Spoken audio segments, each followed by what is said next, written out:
Hi, I'm George Norrie, and welcome to our Coast to Coast AM YouTube channel. Have fun, tell your friends, and share us with everyone.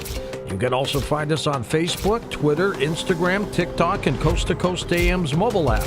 And always remember to log on to our website at coasttocoastam.com for daily articles, the best paranormal information, and all you need to know about your favorite guests. And now you can become a Coast Insider directly through the Coast mobile app. We welcome our international listeners and even offer a free 2-week trial. So don't delay. Become an insider today. And welcome back to Coast. George Norrie with you, Nancy Dennison with us. Nancy, welcome. Oh, George, it's great to be with you. Give us a little synopsis of some of the experiences that you had. What happened to you? I have actually died and gone into the afterlife 3 times. The first was 3 too much, but I'm glad you're back. Well, then I coded and was resuscitated 3 more times in the hospital. And then I also had a shared death experience with my mother as she died. And then I've had lots of out-of-body experiences. And, you know, my books are based mostly on my very first experience in 1994, where I was in the afterlife for a long time. According to my medical records, I was possibly dead for 30 minutes. Oh, my God. I was alone during that time, so nobody knows exactly when I died and when I came back. But that's when I had one of the deepest afterlife experiences on record. I had a story of a funeral that was going on. They were all there looking at the casket, and they heard sounds from the casket. They opened it up, and the lady was alive. Yeah. Get me out of there. I heard from the International Association of Near-Death Studies yesterday that 10 million Americans have documented near-death experiences or death experiences. Wouldn't you freak if you woke up in a casket? You wouldn't know if you were buried in a funeral home or what, but God, that would be horrible. Oh, it would. I can't imagine. That would kill you by itself. Yes. Just the shock of doing that. So when you had these experiences, do you remember them? Oh, yes, every moment. See, that's the thing that people don't really understand about dying is that you don't, black out or go unconscious. You are awake, aware, alive, more alive than you've ever been. And you experience and remember every single moment. These moments that you remember, what do you think happened? I went into the light, like they say. Not everyone does, but I did. I went into the light, and I met my 5 deepest, dearest, most beloved friends from all eternity, none of whom were in my family now, none of whom I had ever incarnated with. I received tons and tons and tons and tons of knowledge on all kinds of different subjects. I had a life review. I watched the entire history of planet Earth as I traveled the galaxy and saw what it actually looks like from the outside. I experienced what I call virtual living, where I was able to merge my energy into the energy of my 5 eternal friends and experience their lives, like vicariously. Then I watched a documentary film of the history of Earth, again, but this time with a focus on religion and how it got started and how it developed and why it is the way that it is. After that, I went deeper into the afterlife and deeper into sources energy and witnessed creation through the eyes and mind of the Creator. And at the end of that, I kind of woke up and realized, I did this. I'm Source. I'm the Creator. We all are. And we take on this blanket of amnesia when we incarnate so that we don't know that, so that our experiences in the physical world will seem more real and we can have genuine emotions and genuine reactions to them. How do we know that these experiences that you had weren't just quirks of the brain? The organization called the International Association for Near-Death Studies is basically a scientific organization, and a lot of the physicians and psychologists in that organization have done research into the phenomenon and written hundreds and hundreds of papers where they have looked at, each theory that's been put forth. It's drug-induced, it's hypoxia, it's, illusion, it's hallucination. They've looked at all those various arguments that have been put forth, and they have scientifically determined that those arguments could not possibly be the explanation.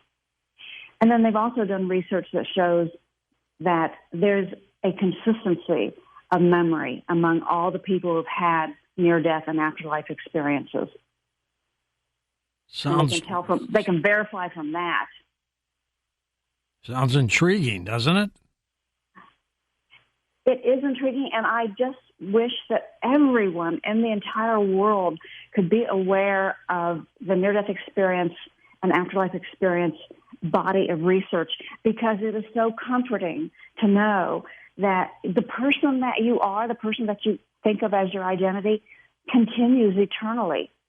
The body will die, but you go on and on and on, and you will have more adventures in your life, and it is wonderful. These visions, Nancy, that people have in their near-death experiences, are they real with what they're seeing, or is part of the brain making up some of these things? Well, you have to realize, George, that these people are all out of body. There's no brain there. That's true. The brain is gone. But the mind, the intelligence, the personality, the intellect, everything that you think of as yourself is actually in the soul.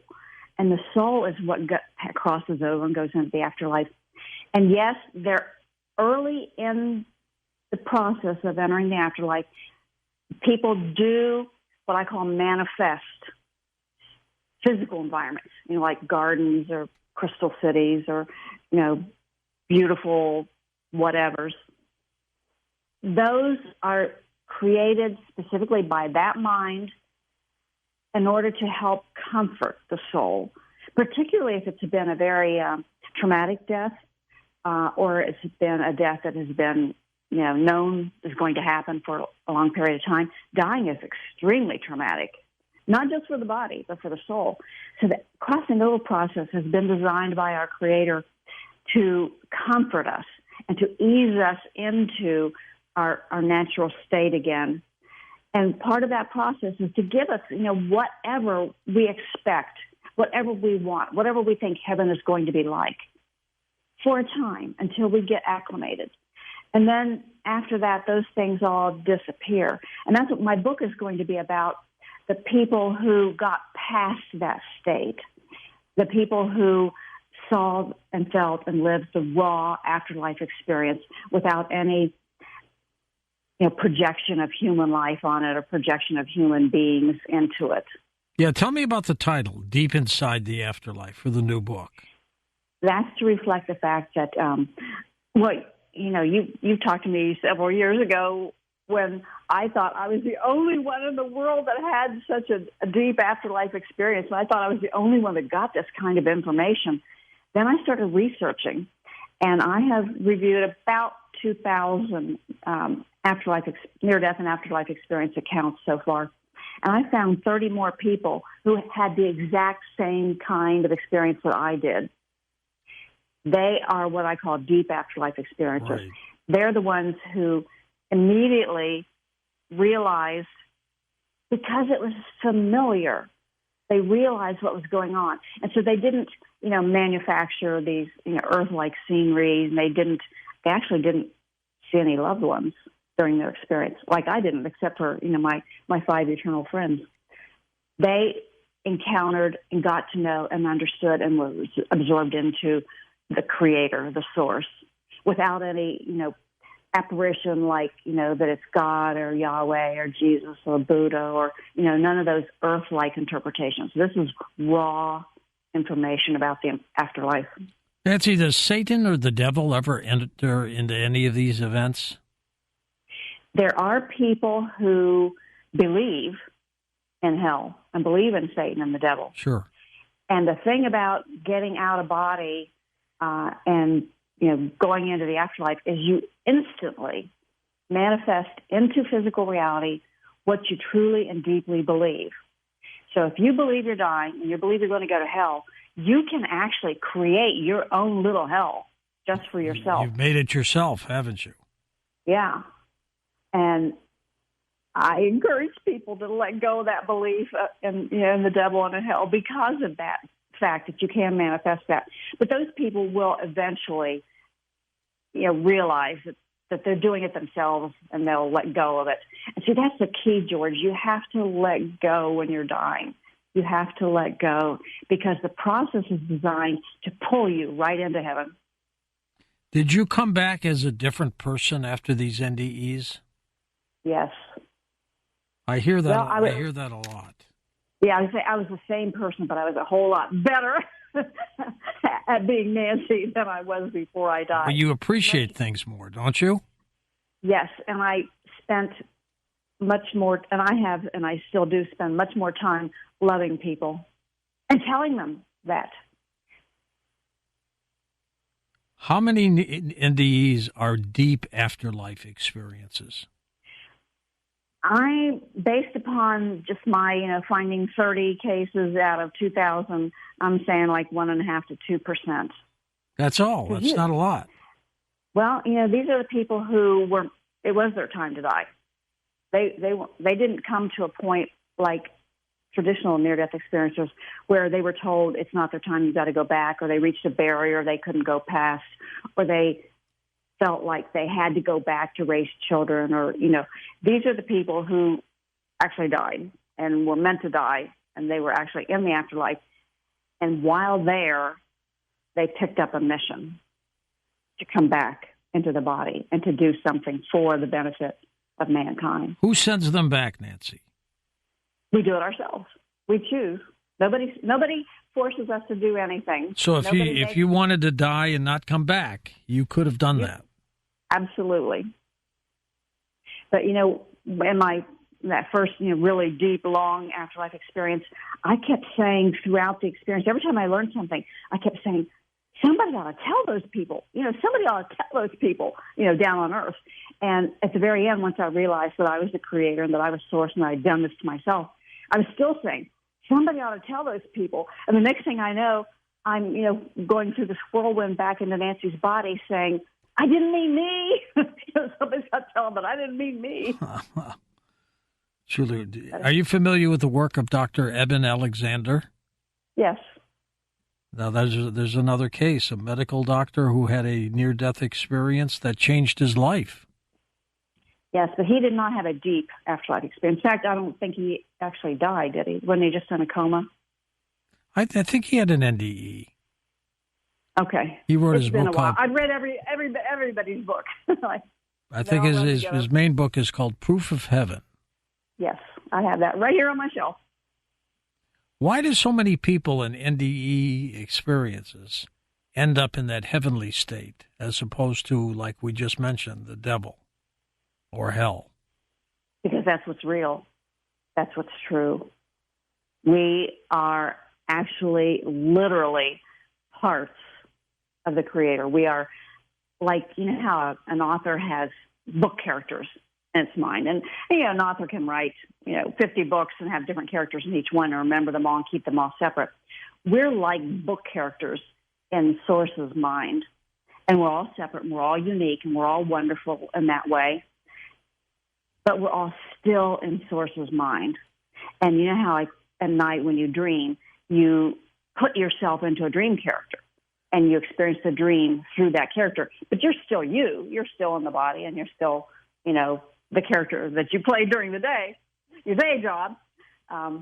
That's what Source is doing. It's similar to dreaming, where it puts its own perspective. One of these mental characters that it has created puts that inside of physical matter in order to experience from the inside out, just like we experience dreams from the inside out.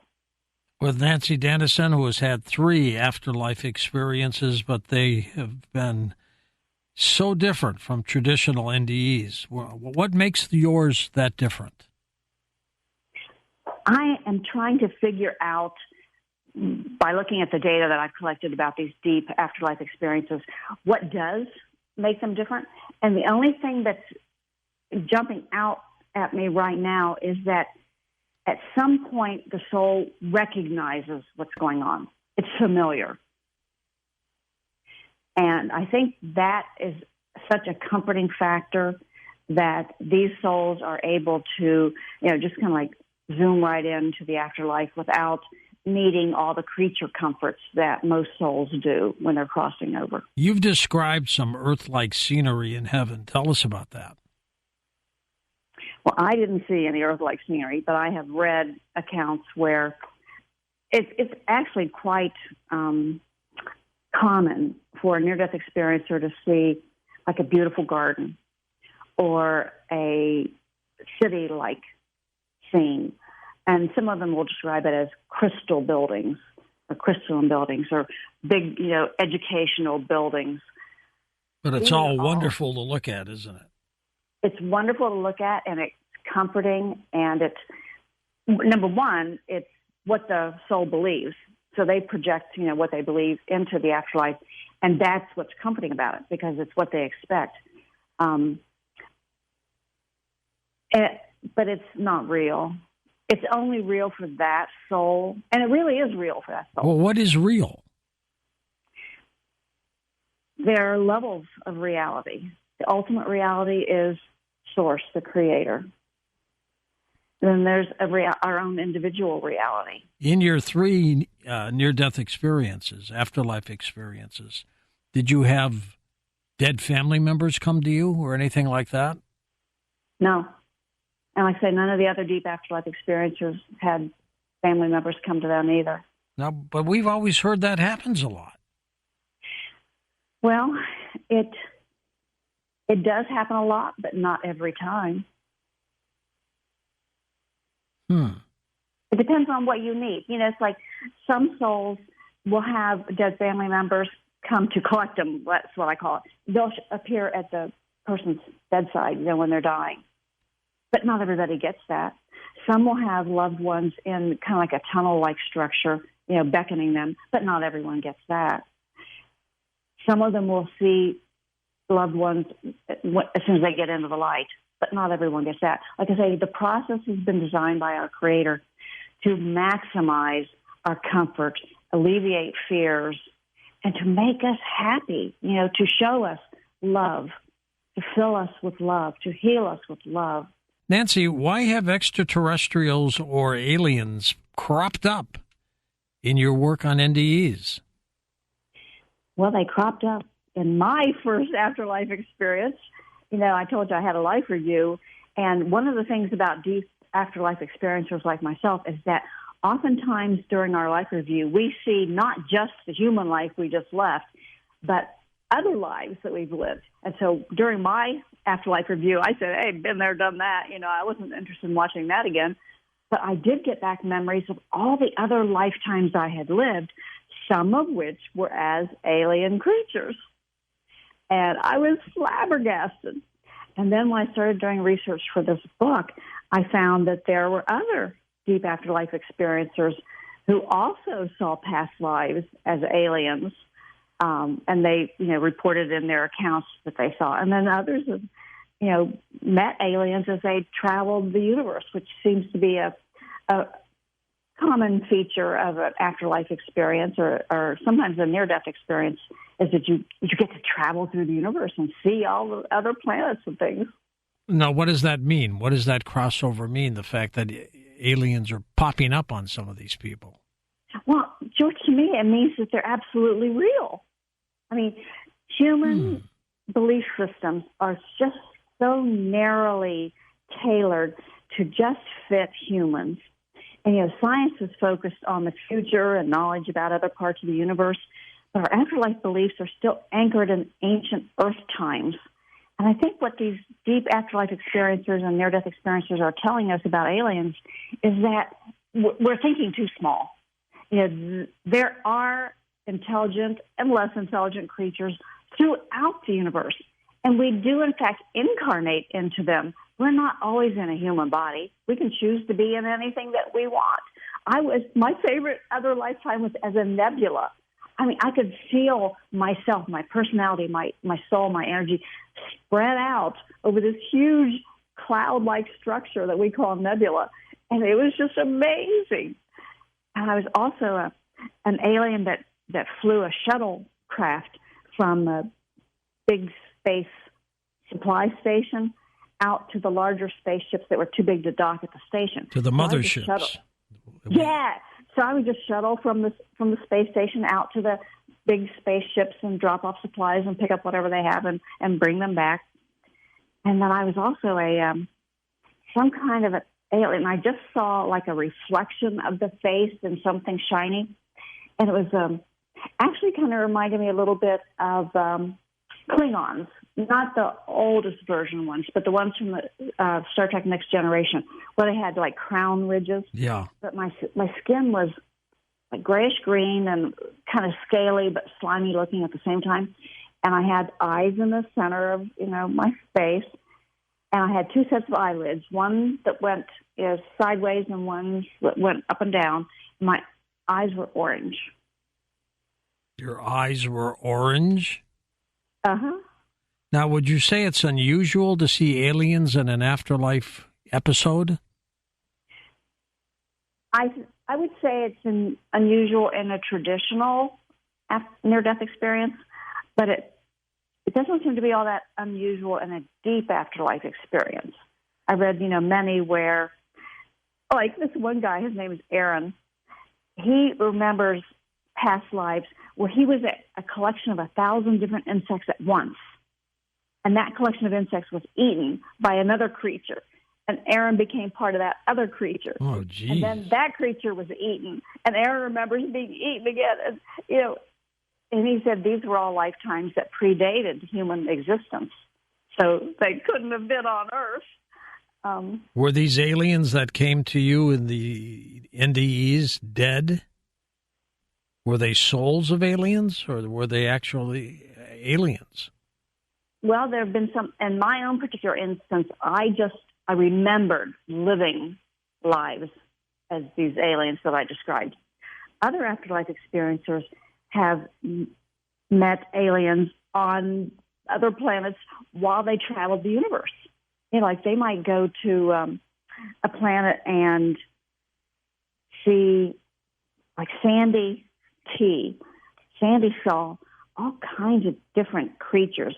Some of them were like mermaid-like. Some of them were ape-like. I've read several accounts where deep afterlife experiencers encountered animals that were kind of like a bull. Like one saw a bull that was on fire, and others have seen creatures that were kind of like a cross between a yak and something else. And it's hard to describe these other creatures because they're not anything that humans have ever seen before. And some of them are ape-like. It's the closest thing that you can describe is they're ape-like. But they see them. And then other deep afterlife experiencers are actually able to experience what it's like to be inside them, to live their life. Do you think these were real encounters, or are they created by something? I believe in the person making the report believes that they are real encounters. And part of the reason why I believe that is because these deep afterlife experiencers didn't go through any process where they were, manifesting, loved ones or manifesting earth-like things or manifesting human faces on things. They didn't have any of that. They just saw what they could best describe, and this is what they're giving us. They're telling us that they actually saw and experienced these other types of creatures, and they lived their lives as alien types of creatures. At this point in your career, what would you say the afterlife is? Well, for one thing, it's not afterlife. It's just eternal life. The Creator, created us, as mental characters, like I described, for the express purpose of coming into the physical universe and experiencing what it's like to be this, that, and the other thing throughout the universe. And then we return to the source when that physical matter creature dies, or whenever we're ready to leave that physical matter. We return to the source, to all those memories, all those experiences. And it's just eternal like that. We can choose to stop incarnating, but the incarnation process itself will go on and on until Source has exhausted its interest in this particular universe. Do you have anything to be afraid of in the other side? No, but I have learned that some of our deathbed customs do create fear in the soul that's getting ready to to cross over. Oh, really? Oh, yeah. I was surprised by that. But some of the things that I've learned is that, if someone at the bedside is begging their loved one not to go, to stay, they will be torn in the afterlife between staying in the bliss and the love and the comfort of home and feeling guilty about leaving their loved ones back on earth. And some of them will go back to human life, even though that life is severely compromised by physical injuries, because of that feeling like they're torn between two loves. And I think you can scare a dying person. If you tell them that they're going to, go through a tunnel into the light, and that's not what they experience, then they're left, crossing over with, what's going on here? Like, that's what happened with my mother. I had told her, to go into the darkness and look for a light.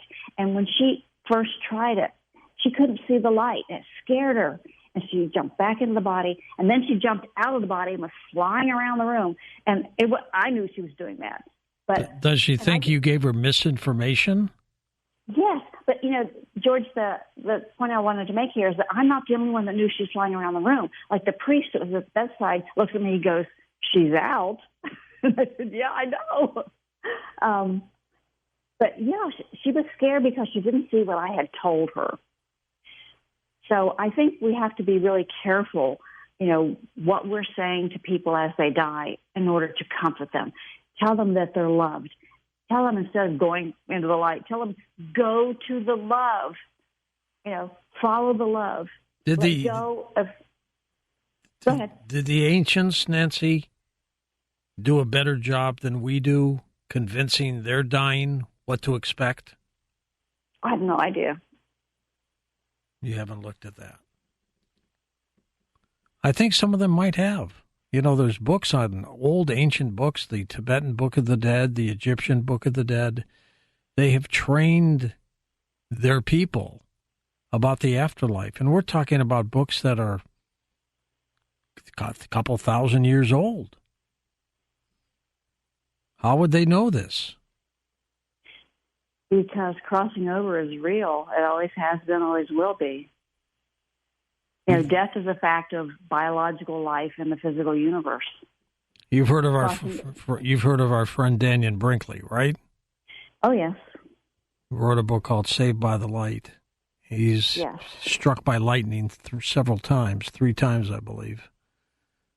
What is it with this number 3 in afterlife experiences? I don't know, but I do know that from my own experience and from research that once you've been in the afterlife, it's easier to go again. Do you miss it? Yes and no. I miss, not having any pain. I miss, feeling healthy and happy and loved and accepted. But, like I said before, I felt very strongly that somebody ought to tell those people. So I have this mission that I'm fulfilling, partly by talking with you. I feel deeply that I need to do this work and complete it before I die for the last time. How do you know after 3 times what your last time is? Well, I don't. Are you glad you came back? Yes and no. I really didn't want to. And it has been, one of the 3 afterlife experiences I had, I was told that I could choose during that event whether to stay home, and it wouldn't be held against me that I didn't complete my mission, or I could choose to come back into Nancy, who was dying. But if I chose to come back, we would suffer for the rest of her natural life. And I chose to come back because I didn't want to fail at my mission. And we have suffered for the rest of her natural life. How so? Well, for one thing, stage 3 metastatic cancer. You? Yeah. And lots of other physical disabilities, most of which aren't visible, thank goodness. But constant pain, loss. That was the price you paid to come back. Yes. Wow. Does everybody go through that dilemma? No, I don't think they do. Why you? Why'd they single you out? Or somebody singled you out? I wasn't singled out. I chose it for myself. And I chose it because I just felt it was really important to tell people the truth as I understand it from being in the afterlife. So these ailments that you got in your physical life were not responsible for your after-death experiences and why you came back. These things were going to happen to you anyway, right? I don't know, but they all were after my very first near-death experience. But they could have happened. That's possible. Absolutely. Where do people get your books, Nance? Anywhere. Lots of online stores. Amazon is, my biggest buyer of books. You can order them through any brick and mortar store. I've got you down with 4 books, plus you're working on number 5. Is this correct? No, I've got 5 books, and I'm working on number 6. What's I'm missing one. The first one was Backwards, Returning to Our Source for Answers. Second is Backwards Guidebook, which is basically just the other half of the manuscript for the first book, but I broke it into 2 books because it was too long. The third one is Backwards Beliefs. All right, it's the guide one. That's the one I'm missing. And then That's one you're missing. I've got Create a New Reality, Answers from the Afterlife, and Deep Inside the Afterlife, the one you're working on. What recommendations do you give to somebody who's on their bed, they're dying, and they don't know what to expect? They're scared. What do you tell them? What I would tell them is, yeah, you live forever. This body is going to drop away, but that's not you. You live forever. Everything that you know and love about yourself will continue. Just get out of the body and let go and go toward the love. Is the transition from living to dying scary? It is for the body. And it can be for the soul, depending upon, what they expect and what they get. That's why I caution people about, telling them, well, expect, loved ones to come and collect you at the bedside, or expect to see loved ones in a tunnel. A lot of those things, they become icons in world understanding of the afterlife. Nancy, where do you take this next? What's your next step, even beyond the new book? I've been doing webinars, monthly webinars, so that I can get, bits and pieces of this information out faster, and where people can ask me questions, during the webinar. After that, I don't know. Are you enjoying doing what you're doing? I love it. I particularly love, the interviews and the webinars where I get to see people and talk to them, and hear their thoughts and what I can do to help them. Do you look forward to NDEs? I mean, do you want number 4? No. I told my body after the third one that I wouldn't leave her again until she was ready. because having these experiences scared the devil out of my body. I bet it would. She doesn't trust me anymore. Why not? Because she's afraid I'm going to leave. Because I have. You have left, but you always come back. So far. But the truth is, all of us will eventually leave, won't we? Yes. And we will leave permanently when the time is right, both for us and for our body. Do you believe in reincarnation? Oh, absolutely. Well, I saw hundreds of other lifetimes I had lived while I was in the afterlife. And, I remembered them. It wasn't that I watched them like on a movie. I remember that was me. That's the whole of me. That's my entire lifetime. So I know reincarnation is real, for me at least.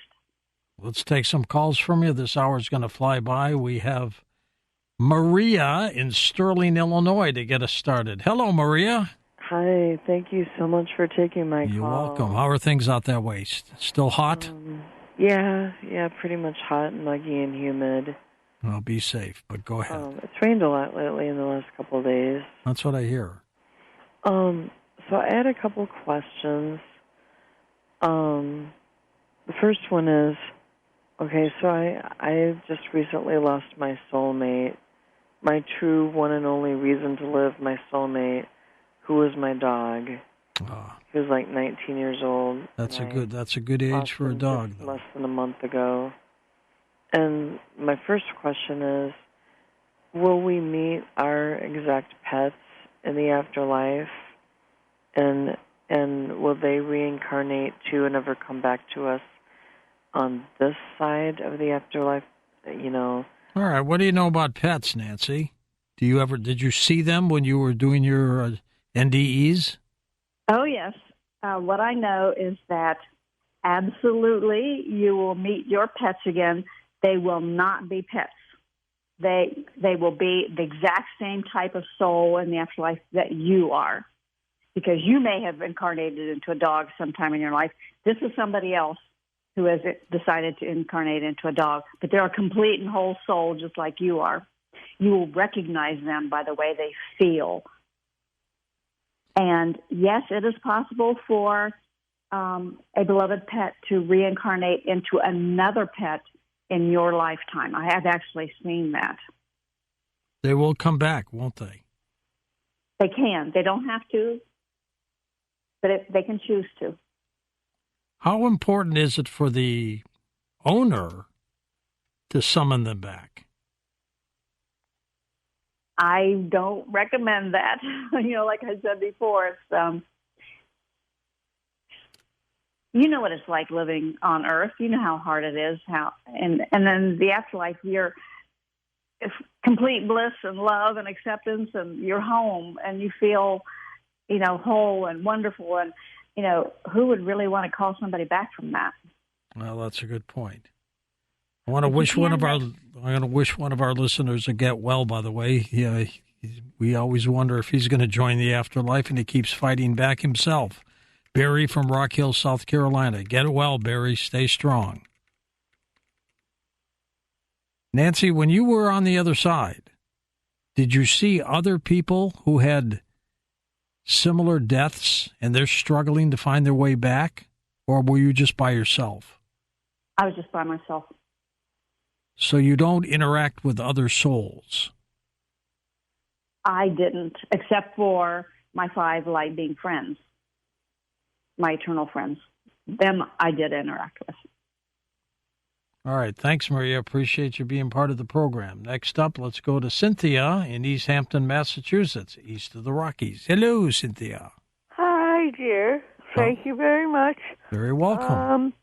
I am trying to find out where my position is in my life. I have been struggling so much physically, and I'm just trying to find out where I am position-wise. Well, now, she's not a psychic, so she's not dealing with any of that, and you haven't had any near-death experiences, so I don't know what you could add to that, Nancy. I don't really understand the question position-wise. Is that I think she thought you were a psychic. okay? That'll be the next thing you do, huh? I am a little psychic, but yeah, not on demand.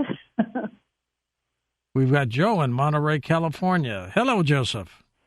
Okay, thank you, George. All right, Joe. Oh, by the way, George, you don't have to have a near-death experience. You can travel out of the body quite a few times, and you could travel those worlds, although it doesn't beat like being 100% there, but you can be quite aware of what's going on. This is what it was told to me by a very high being. With an astral projection, you mean? No, mental travel, soul travel. It's different. It's beyond the astral planes.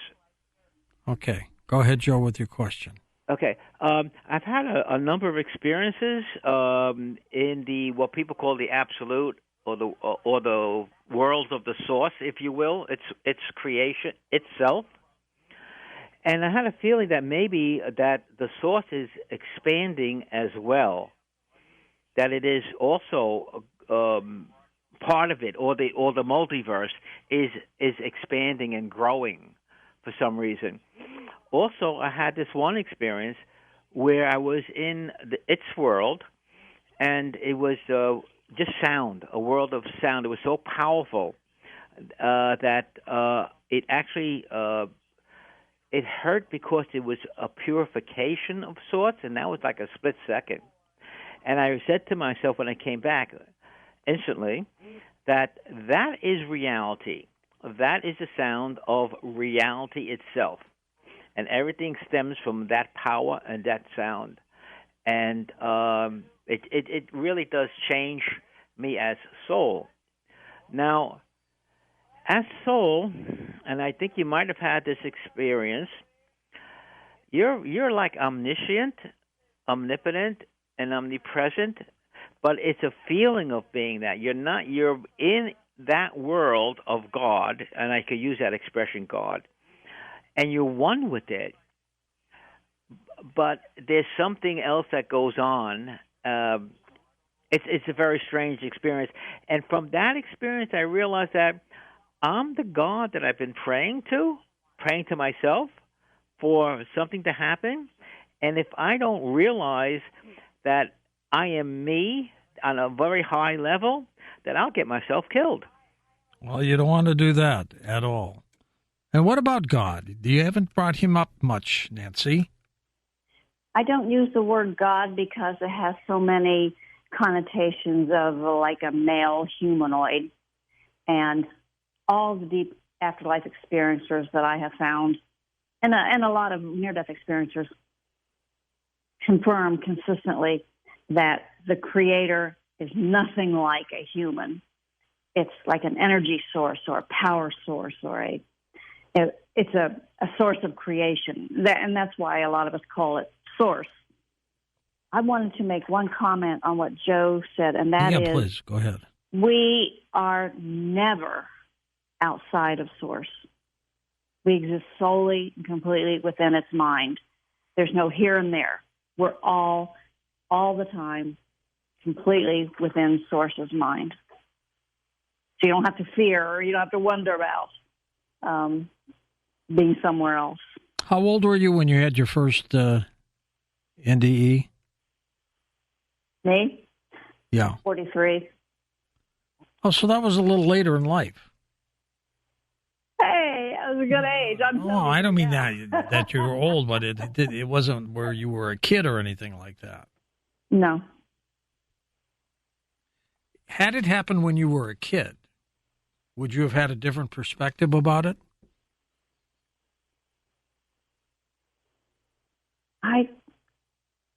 I think so because, I was an attorney at age 43, and I went into the afterlife questioning it. I didn't believe it.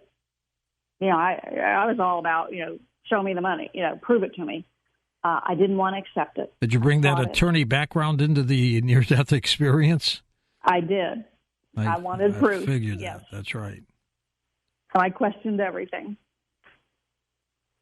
Did you get the answers you wanted? No, I got the exact opposite of what I wanted. What I expected to get was the information that I had been given by the Catholic Church. What I experienced and what I got in the form of knowings was completely different. And that's why I saw that like documentary film of the history of religion, was because I was so angry that I felt I'd been duped, while I was alive as Nancy. I felt I had been lied to. And I thought everybody in the world knows the truth about, the life and death and afterlife, except me. I'm the only sucker that fell for this Catholic Church stuff. And so I saw this, development of religion among humans and the place that it has and the good that it does, so that it would calm me down a bit. But that's a large part of why I kept saying, somebody's got to tell those people. And all the deep afterlife experiencers that I have encountered and whose reports I've read agree that religion is just completely off. In most cases. First-time caller John in Rochester, New York. Hello, John. Welcome. Hi, George. I got to know you when I retired at 65, and I am now 87. Well, you've stuck with us that long. Thank you, John. Yeah, I've been listening to your show for quite a while. Thank God that you have this show, because, it really keeps me in comfort. I enjoy it very much. Great. And, what I wanted to know is, my wife passed away 2017, and I miss her dearly. We were together 63 years, That's a long time, John. Long time. Yeah. I miss her so much, I was trying to get through when you had the mediums on, but I could never get through. And I thought that Nancy was a medium, so she could find out how my wife's doing on the other side, And that's why John, I can't find out, but you can.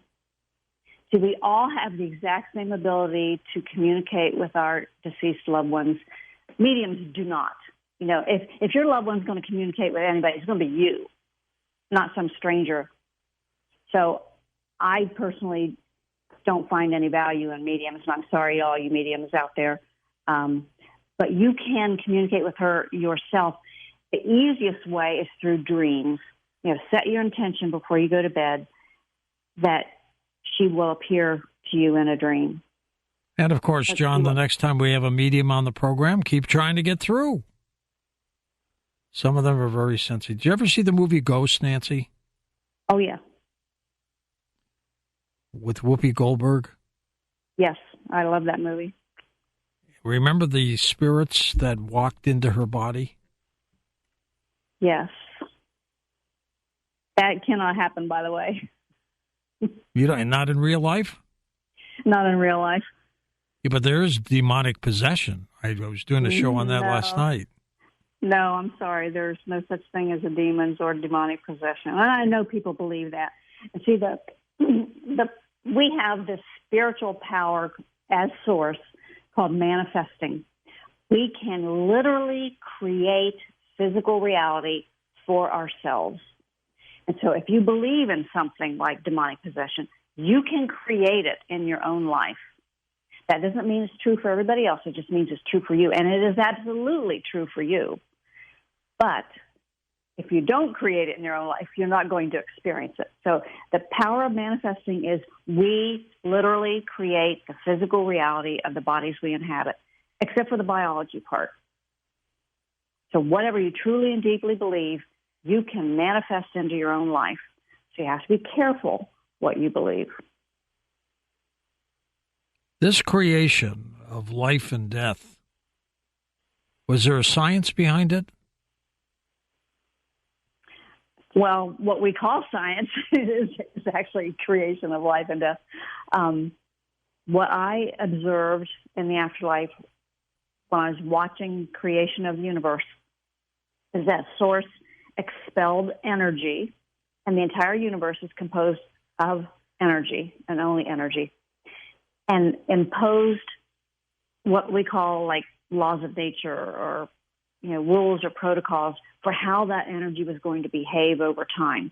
So Source imposed the laws of like the law of gravity, molecular cohesion, chemical reactions, physics, all those, what we call scientific principles, are source designed to evolve this energy on its own in accordance with those rules. And so all the planets evolved over time from energy and from dust and debris and gases and everything, coalescing. Humans evolved over time from basically just chemicals. And what gives physical universe items life is manifesting.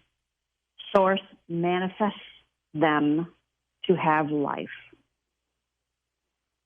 Next up, let's go to Ed in Charlotte, North Carolina. Eddie, welcome to the show. Yeah, thank you, George. Thank you, Ed.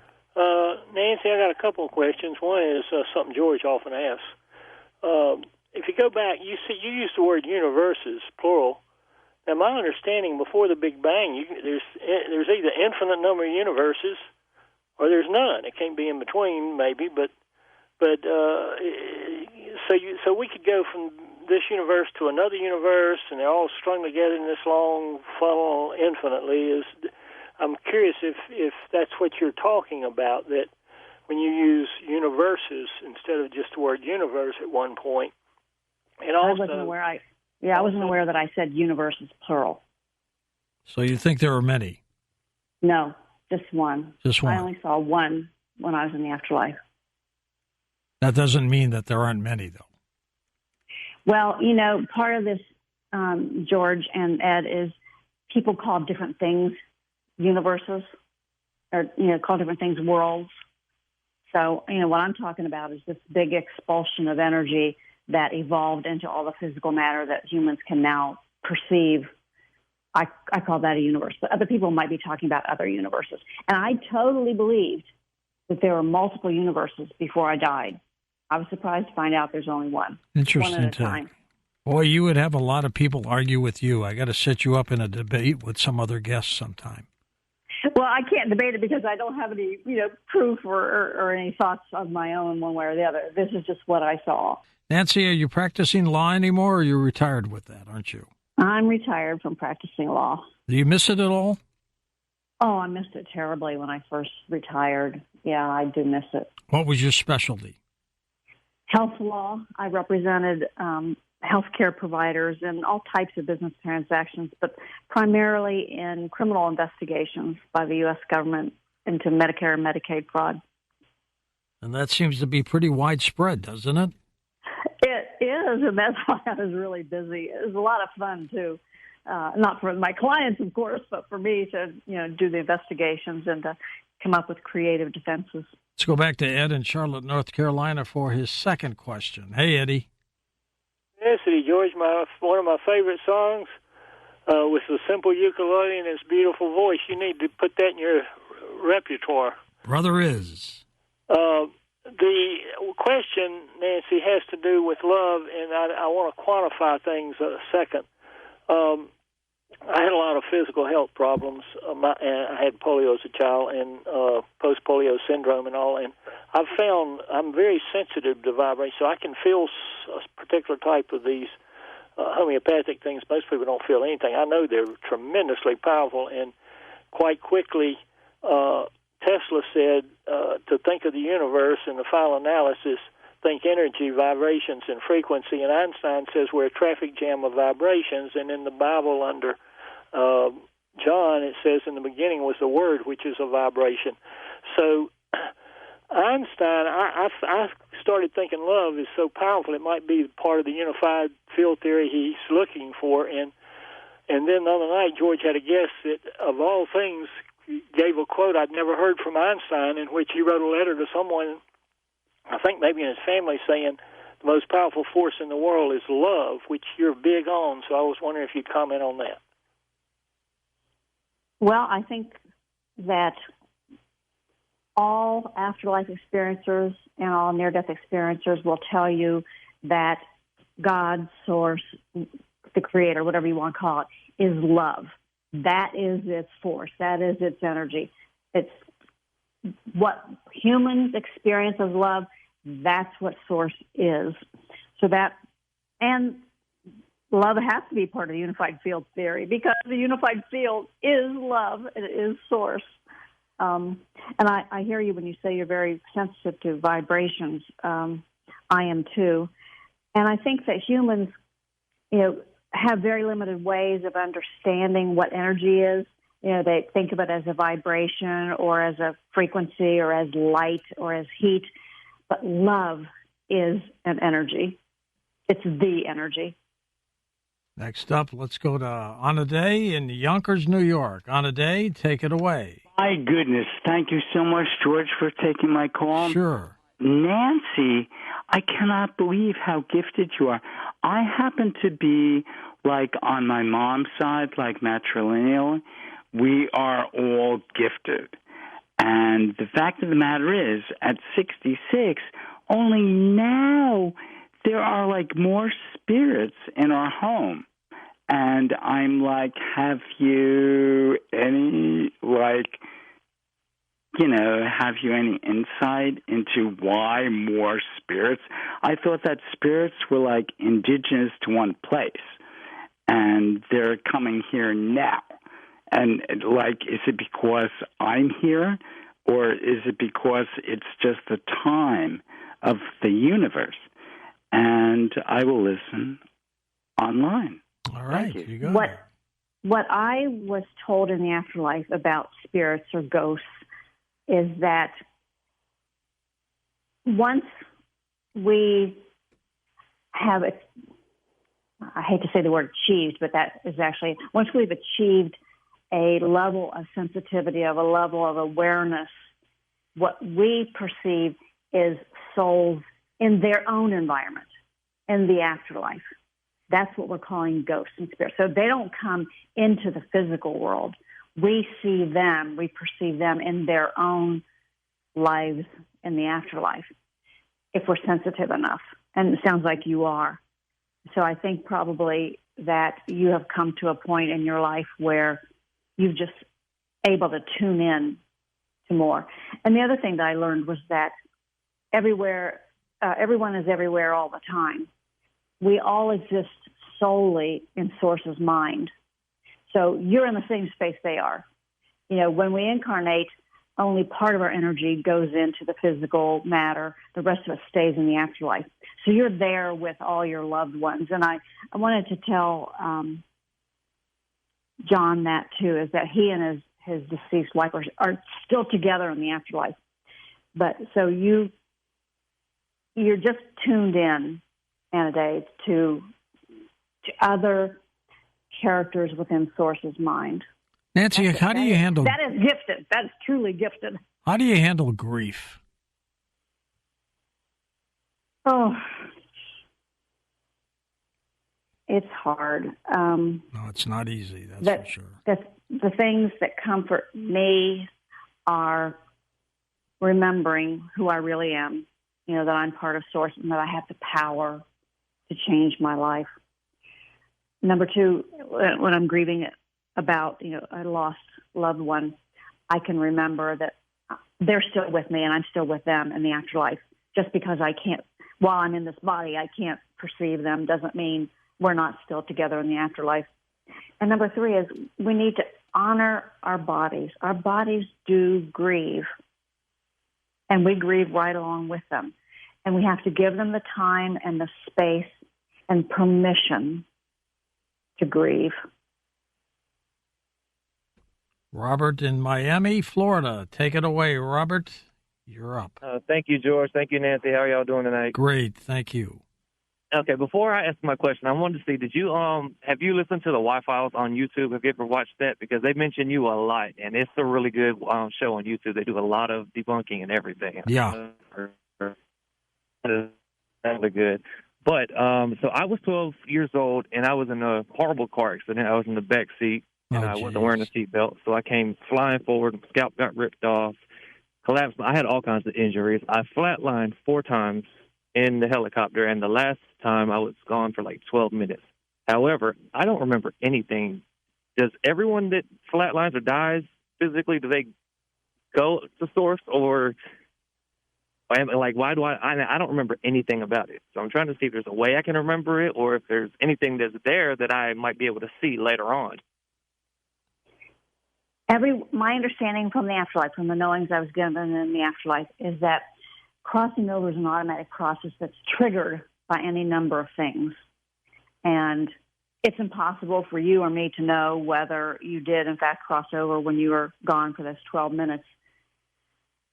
Very few people actually remember the experience. I mean, there have been physicians, world-renowned physicians who've done experiments on people who had heart attacks or other types of, death experiences, and they came back and they remembered nothing. So that's very common. Next up, we've got Roland in Bethlehem, Pennsylvania. Hello, Roland. Take it away, sir. Hello, George. Hi there. My mother died 13 months ago, come tomorrow. Oh, I'm sorry to hear that. I had a dream. That I was in a place and the houses were bright colors and that I never saw, even with my eyesight. And I went in a house, and there were my mother and father sitting at a table talking, and they were happy to see me. And I said, for some reason, that I was bowling, and I went and walked away a little bit from them, and I woke up in bed. What causes that, Nancy? That's what I want to know. That's what I was trying to convey to John from Rochester, is that you can communicate with your deceased loved ones if they are in a place in the afterlife where they're able to do that. We're not always in that space. But I think that is very common. I see my deceased mother a lot in my dreams. So I think that's a wonderful gift that you've been given, and it's fairly common. Charles in Sacramento, California. Hello, Charles. Thanks for holding. Hi, George. I know you're almost out of time, so I'll make my question real quick to the point. Nancy, based upon your experiences, it seems as if you spent some time with the Creator. Well, what can you tell us about Creator? Aside from love and caring, that's basically, that's the big question, and John, God bless you, man. We're just going one day at a time. So that's my question, George. Thank you. Okay. Well, thank you, George, for that question. The Creator that I got to know intimately is an energy field or an energy source, a power source. It feels like love and unconditional acceptance. It is intelligent, creative, curious, has a sense of humor. It is so curious that it wanted to know, what it's like not to be it. And that's really what brought the universe and all of us into creation, is so that Source could know itself by interacting with pieces and parts that were under the erroneous assumption that they were not Source. So it gives Source a way to bounce, its own thoughts and its own feelings off of somebody else when there really isn't somebody else. There's just Source. But it's the most defining characteristic of Source is unconditional love. It's kind of magical, isn't it, Nancy? It really is. It's far greater than any kind of God that humans have ever thought of. Far more powerful, far more vast. Not that I'm looking forward to my NDE, but it's kind of intriguing, isn't it? And Source is also all-knowing, omniscient, like I think maybe Ed said. It is present everywhere, all the time. Everything is inside Source. So there's never any kind of separation. The entire universe is inside Source. All of us, we're all inside Source. We're all part of its own self-awareness and consciousness. So it's just so much more wonderful than anything a human could imagine. Let's go to Brendan in San Diego, California. Hey, Brendan, go ahead. Hey, are you there? Yep. Oh, hey, George. Hey, Nancy. It's funny because my dad got me into the show when I was really little. He would let me stay up after bedtime. Yay, Dad.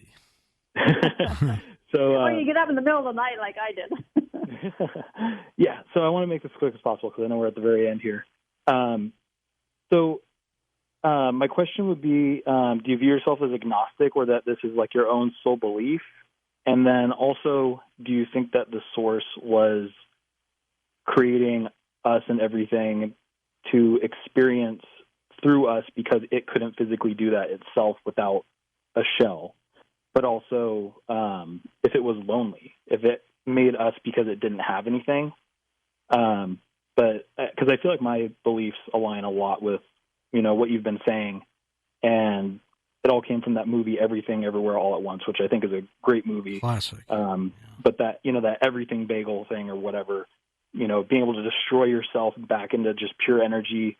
But also, I'm wondering if we might not be our unique soul when we join back, almost like water droplets forming, and congealing back together. They're not going to be the exact same molecules when they separate back out. Yeah, pretty much that's that's a lot of questions. My questions and thoughts. And a minute left, Nance. Real fast, yes, we were created to experience physical matter and other emotions that Source is not capable of experiencing. No, Source is not lonely. I am not agnostic, and I don't have beliefs. I feel like I have knowledge. A belief is the opposite of knowledge. And we are unique personalities, characters within Source's mind. When we leave to incarnate, or when part of us leaves to incarnate, although we don't actually leave Source, but when we incarnate, when we return to Source, we're the exact same, although we have grown through our experiences. Nancy, I want to thank you for being on the program, and thank you for being on the program, and thank you for being on the program, and thank you for being on the program, and thank you for being on the program. The Coast mobile app is now available for download on iPhones and Android devices. You can become an insider directly through this app. This is a great option for our international listeners, and new users will also receive a free 2-week trial.